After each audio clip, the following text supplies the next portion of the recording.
Bonsoir. En tout cas, je suis content de vous retrouver les uns et les autres pour une soirée d'information, de réflexion en commun sur Tou B'Shvat.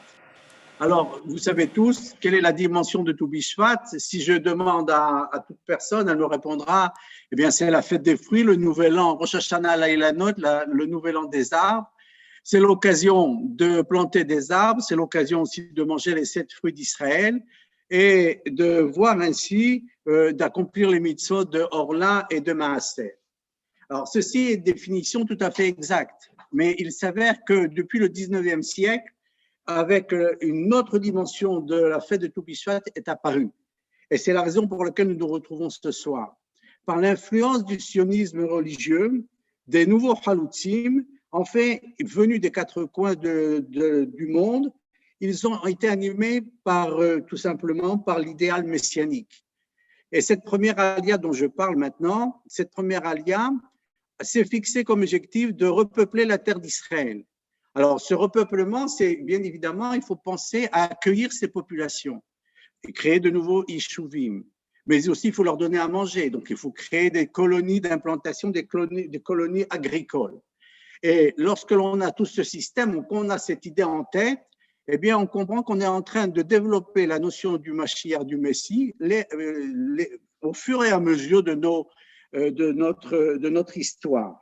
C'est au 19e siècle que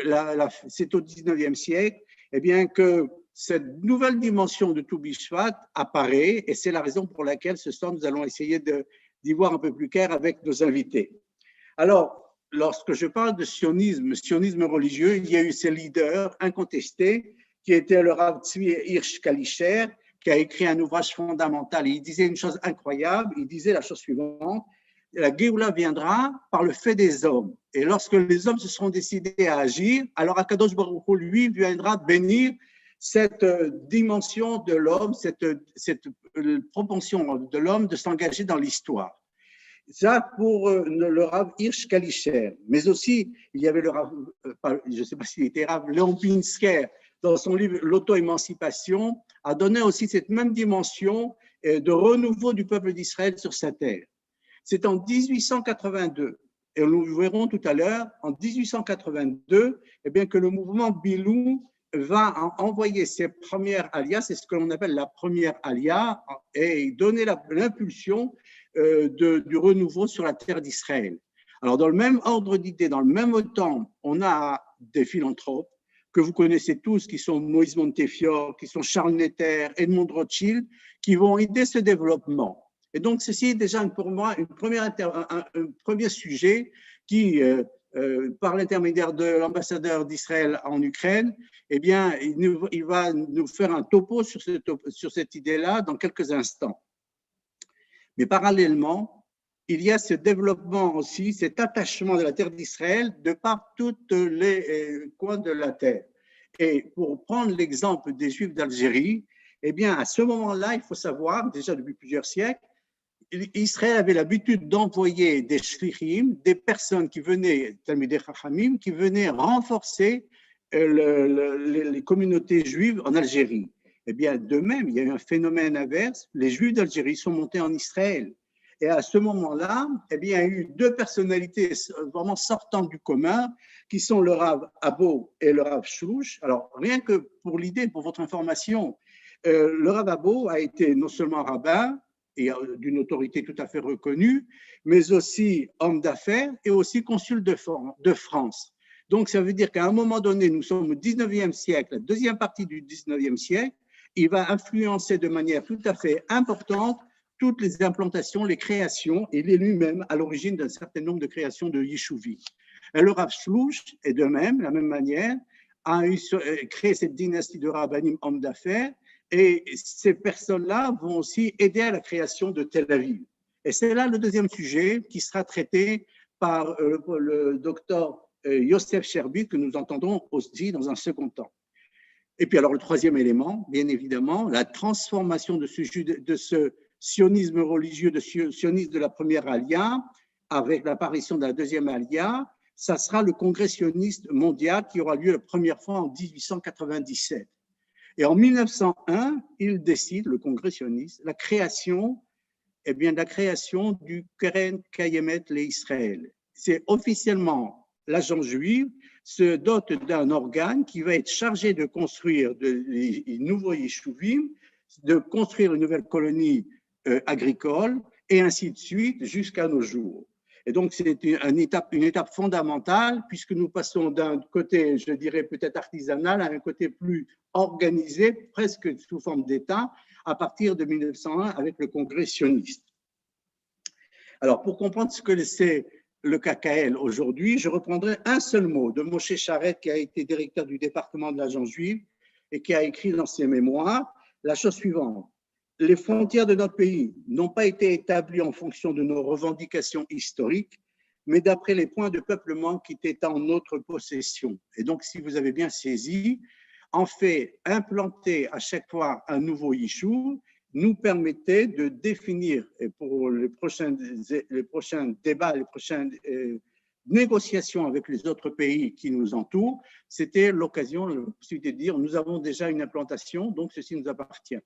Et donc, ceci a défini notre place et la forme de l'État d'Israël qui sera en 1947 et 1948. Je continue, et donc dans ce troisième élément, ça sera exposé par le vice-président du mouvement sioniste mondial, Gaël Grunwald, qui apparaîtra, qui sera le troisième intervenant. Bien évidemment, j'ai invité des rabbinim, puisque c'est le principe même de notre émission, d'associer l'étude de la Torah à ces questions d'actualité, et nous aurons beaucoup de plaisir à écouter le Rav Boshko et le Rav Bruno Fison de Metz sur le renouveau de la terre d'Israël. Enfin, avant de passer la parole à mes invités, je voudrais vous citer un tout petit extrait d'un article que mon père avait écrit, mon père, le Rav Shimon Morali, avait écrit sur Tou Bishvat qu'il avait passé à Alger dans son enfance chez son père, le Dayan.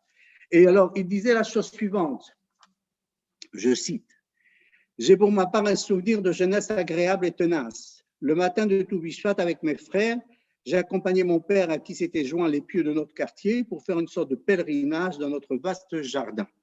Nous nous arrêtions devant le prunier, puis devant l'amandier, le néflier, le figuier. Nous faisions des haltes devant chaque arbre fruitier qui s'ornait de ses fleurs fraîches et colorées, et mon père faisait une prière propre à chaque arbre. L'impression que j'avais, c'était que Dieu se promenait dans le jardin, nous devançant à chacune des haltes. Quant à l'après-midi, la réunion se faisait autour d'une table garnie de 30 fruits différents, divisés en 3 groupes. Un groupe répondait au Olam Abriya de la Kabbale, fruits que l'on mange entièrement. Un autre groupe répondait au Olam Hayetzira, groupe de fruits composés d'un noyau qu'on ne mange pas. Et le troisième groupe répondait au Olam Asiya, c'était des fruits dont l'intérieur se mangeait et l'intérieur se mange et l'extérieur, la peau, se jette. Et donc, ce Dvar Torah que j'ai retrouvé, que mon père avait écrit, rappelant ainsi les Tou Bishvat qu'il avait connus lui à Alger, mon grand-père mettait l'accent sur la dimension mystique de tous les fruits que nous mangeons, de tous les arbres que nous mangeons. Eh bien, ce même Dvar Torah, je l'ai retrouvé sous une autre forme. Ces 3 catégories de fruits peuvent indiquer en fait 3 catégories d'hommes. Les fruits qui se consomment entièrement correspondent à l'individu au bon cœur et qui est d'un abord agréable. Les fruits, deuxième catégorie, dont l'extérieur est comestible, correspond à l'homme facile d'accès mais dont le cœur reste insensible. Et troisième catégorie de fruits, dont l'intérieur est comestible, mais c'est un homme bon mais d'un abord difficile. En reprenant ces 2 enseignements, c'est en fait la problématique renouveau de la terre d'Israël comme étant l'expression de la volonté divine associée à l'action de l'homme, et c'est ce que je vous propose ce soir. À vous tous, merci à vous. Alors, je passe tout de suite la parole au Rav Joël Lyon, ambassadeur d'Israël en Ukraine, qui nous fait l'honneur, mais aussi l'amitié, de s'adresser à nous, de nous dire quelques mots par rapport à ce premier thème qui est bien évidemment Tou Bishvat, renouveau de la terre d'Israël. Alors, cher ambassadeur Joël Lyon, c'est avec plaisir que je vous laisse la parole. Merci beaucoup, Rav Sadia. Birshut HaRabbanim, Birshut HaMorim. J'ai d'ailleurs beaucoup de Morim ce soir avec vous, avec nous sur ce Zoom, alors il faut que je fasse attention à ce que je dis. Je vais essayer dans le quart d'heure que j'ai, en fait, de relier plusieurs mondes, de relier le monde religieux avec le monde non religieux, de relier l'Europe de l'Est avec l'Europe occidentale au début et au milieu du XIXe siècle, et de relier en fait la terre d'Israël avec la diaspora. Alors, je vais commencer comme Sadia a dit plus tôt, avec les Mevasrei HaTzionut. Qu'est-ce qu'on appelle Mevasrei HaTzionut? Ce sont en fait des sionistes avant le congrès sioniste de Herzl, avant le sionisme politique, mais qui déjà avaient une idée de sionisme politique. C'est-à-dire que si on a en Israël, depuis le XVIe siècle, un yishuv qu'on appelle le yishuv hayashan, l'ancienne colonisation, qui sont des gens qui viennent en Eretz Israël pour étudier la Torah ou pour mourir. Ce sont les deux sortes de gens qu'on a ici en Eretz Israël. On a un début d'Alia qui est une Alia qu'on peut appeler sioniste, une Alia qui cherche la Geoula. Ce sont les Talmidei Agra qui, à cause du livre Kolator, et là on peut savoir est-ce que c'est vraiment le Gra qui l'a écrit ou pas, mais les Talmidei Agra montent en Israël vers 1700 et créent en fait une nouvelle communauté à cause de la Geoula, parce qu'ils sentent que la Geoula va venir. Ces gens vivent en fait de la tzedaka, de la halouka, ce qu'on appelle, c'est-à-dire ils envoient, comme également Sadia l'a dit, des shlichim en chutz laaretz, en diaspora, qui récoltent de l'argent, qui rapportent cet argent en Israël, et cet argent est distribué à tous les kololim et à tous les pauvres d'Eretz Israël. C'est à peu près de ça qu'a l'air Israël, enfin Eretz Israël, au début du XIXe siècle. On a les cinq Arim Akdoshot, où il y a des Juifs qui sont installés et qui étudient. C'est Tzfat, Tveria, Yerushalayim, Hebron et Yafo. Ce sont là où on a des Juifs qui sont installés à ce moment-là.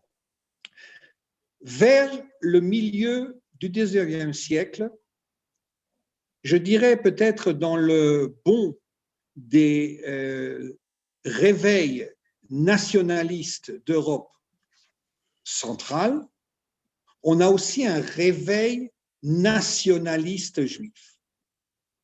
Alors tout d'abord, on a le Rav Alkalai qui est dans les Balkans, à Sarajevo et dans la région, qui est influencé par certains rabbanim et qui voit dans l'établissement du peuple juif en Israël la Geoula.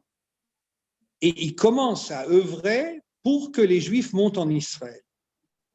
Ensuite, on a deux Talmidim du Rav Akiva Eger, le Rav Tzvi Hirsch Kalischer et le Rav Eliyahu Gutman, qui, eux, veulent trouver une solution pour le peuple juif, pour les ramener en Israël, afin d'amener la Geoula. Alors, quelle solution ils veulent trouver pour le peuple juif pour qu'il puisse venir en Israël? C'est de créer des yishuvim agraires où on va faire de l'agriculture, c'est-à-dire de faire revivre cette terre d'Israël comme dans la Masechet Sota, à la fin de la Masechet Sota, qu'on n'a aucun autre signe que la terre d'Israël, que la Geoula approche.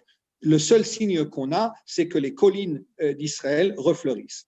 En même temps, vers le milieu de ce 19e siècle, on a deux grands hommes, Sir Montefiore et Albert Crémieux, qui œuvrent eux aussi pour aider les Juifs. Eux ne sont pas poussés par la raison de la Geoula, mais sont poussés par le fait qu'il y a ce qu'on appelle en ivrite Soufot Banegev, les gros pogroms dans l'Empire russe. Alors, les gros pogroms dans l'Empire russe, ce sont des pogroms dans ce qu'on appelle le territoire de peuplement, c'est l'Ukraine d'aujourd'hui, la Bélarussie, donc la Russie blanche, et certaines provinces de la Pologne. Tout ça, ce sont le l'endroit où les Juifs pouvaient habiter. Et c'est dans cet endroit-là qu'on a des énormes pogroms contre les Juifs. Et ça pousse les gens, enfin ces intellectuels ou ces rabbins, à essayer de trouver une solution pour le peuple juif. Et la solution à laquelle ils arrivent, la conclusion à laquelle ils arrivent, c'est montons en Israël, amenons tous ces Juifs en Israël. Donc on a Montefiore, on a Crémieux qui essaye d'œuvrer, et avec eux, on a un descendant de rabbin d'Alsace, Charles Netter, qui lui aussi a cette vision que pour sauver les Juifs d'Europe orientale qui sont sous pression de l'antisémitisme, il faut créer des colonies agraires en Israël. Charles Netter, avec un autre rabbin de France, le grand rabbin Tzadok Kahn, influence en fait le baron de Rothschild à aider les Juifs à venir s'installer en Israël à cause des pogroms, pour trouver la solution aux pogroms. Donc on a ces deux idéologies en fait qui vont et qui se mettent ensemble, c'est-à-dire l'idéologie, oui, il faut que les Juifs montent pour amener la Géoula, mais pour qu'ils montent, il faut que j'ai une colonie agraire ou il faut que j'ai quelque chose où ils puissent travailler. D'un autre côté, il faut que je trouve une solution pour que les Juifs ne soient pas oppressés.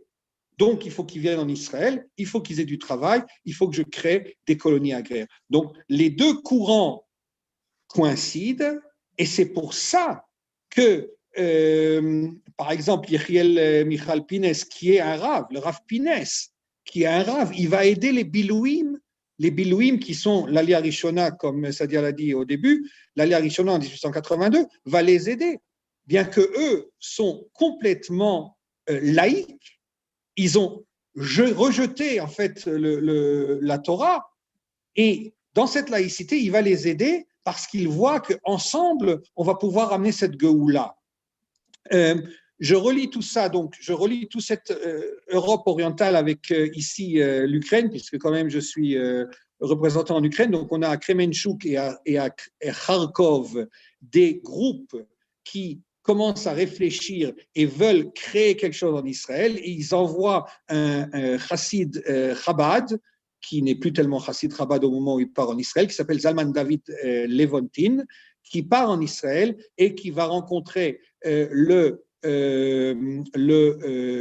vice-consul d'Angleterre, qui est un juif qui est venu d'Algérie, qui est monté d'Algérie, et ensemble, ils vont acheter les premières terres qui vont créer Rishon LeZion. Et donc, on a Levontin qui va créer ce yishuv qui s'appelle Rishon LeZion. Ils vont essayer d'amener les Bilouim, donc Yechiel Pines l'aide à le faire.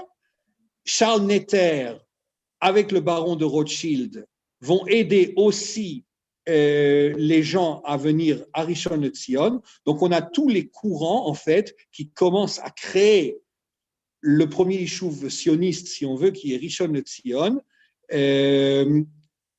ensemble pour amener d'un côté la Géoula et de l'autre côté pour trouver une solution pour les Juifs d'Europe orientale.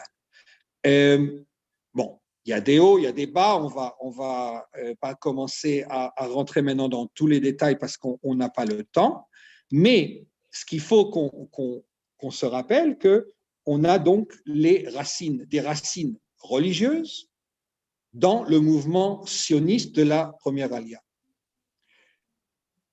Ce mouvement sioniste qui a ses racines religieuses va venir complètement contre le nouveau ou le renouveau du sionisme non religieux et va en fait étirer le mouvement de deux côtés. Est-ce que le sionisme est quelque chose de religieux, donc un acte sacré? À la Yeshiva à Montreux, on nous disait toujours qu'il faut faire l'harmonie entre le Chol et le Kodesh, il faut remonter le Chol au niveau du Kodesh. Donc, est-ce que le sionisme, c'est quelque chose de Chol que je vais remonter au niveau du Kodesh? Le sionisme, c'est quelque chose de totalement religieux. Quand est-ce qu'a commencé le sionisme? Le sionisme a commencé pendant le Galut Bavel, l'exil des Juifs à Babylone, quand ils ont écrit les psaumes, Al Naharot Bavel, Sham Yashavti, Gam Bachiti, Bezochenu et Sion. C'est ce moment-là qu'il y a le sionisme. Donc, le sionisme n'est pas quelque chose de païen, de daté. C'est quelque chose qui est religieux. Donc, ce qu'il faut essayer de voir, et c'est là que va venir le Rav Kook, et il va dire il faut voir dans le sionisme tous les côtés, mais enlever le problème de la haskala du sionisme. C'est-à-dire, si je vois que la haskala dans le sionisme, c'est sûr que je vais me battre contre le sionisme. Mais si je comprends que la haskala, ce n'est pas ça la racine du sionisme, mais que la racine du sionisme, c'est en fait de faire venir la Géoula et de trouver une solution pour les Juifs d'Europe orientale, et grâce à ça, je ferai venir la Géoula, alors là, j'arrive à faire cette harmonie. Voilà, donc j'ai essayé de faire ce rapport entre la France, les Juifs de France, les Juifs d'Europe orientale, Israël, la religion, l'athéisme, et tout ensemble va nous faire cette harmonie qui, Be'ezat Hashem, va nous amener la Géoula. Merci. Merci beaucoup. Joël, merci beaucoup pour ton intervention. Nous avons beaucoup apprécié et nous allons donc maintenant continuer dans cette marche. Je voudrais, avant même de continuer, dire que nous avons le plaisir d'accueillir des gens de Colmar, de Strasbourg, de Nancy, de Metz pour le côté français et pour Israël, bien évidemment, toutes les personnes qui participent au mouvement des éclaireurs israélites ou encore, bien évidemment, en partenariat avec l'ILMOD. Johan sera avec nous dans quelques instants et donc on aura l'occasion aussi de l'écouter. Nous écoutons tout de suite Uriel. Et avant cela, je voudrais dire un grand merci à Shmuel pour tout l'aspect technique qu'il assure, toujours avec brio. Alors, Uriel, nous t'écoutons maintenant. Ouvre ton micro. Okay. Eretz chita ושעורה וגפן ותנה וגפן ותנה ורימון ארץ זית שמן ודבש ארץ חיטה ושעורה וגפן ותנה וגפן ותנה ורימון ארץ זית שמן ודבש ארץ חיטה ושעורה וגפן ותנה וגפן ותנה ורימון ארץ זית שמן ארץ חיטה ושעורה וגפן ותנה וגפן ותנה ורימון ארץ זית שמן ודבש דע לך כל רועה ורועה יש לו ניגון מיוחד משלו דע לך שכל עשב ועשב יש לו שירה מיוחדת משלו משירת העשבים נעשה ניגון של רועה כמה יפה ונאה כששומעים השירה שלהם טוב מאוד להתפלל ביניהם ובשמחה לעבוד את השם ומשירת העשבים מלא הלב ומשתוקק וכשהלב מן מן השירה מתמלא ומשתוקק אל ארץ ישראל. אור גדול אזי נמשך והולך, קדושתה של הארץ עליו ומשירת העשבים נעשה ניגון של הלב.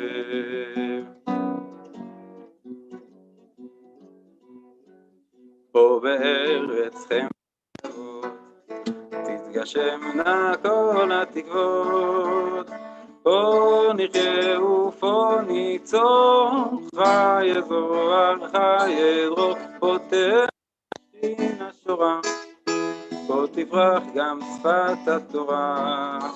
נירו ניר ניר ניר, שירו שיר שיר שיר, גילו גיל גיל גיל, כבר נצר ניצנים. נירו ניר ניר, שירו שיר, גילו גיל גיל, עוד יבואו זרעונים. תודה רבה לאוריאל על השירה הנעימה.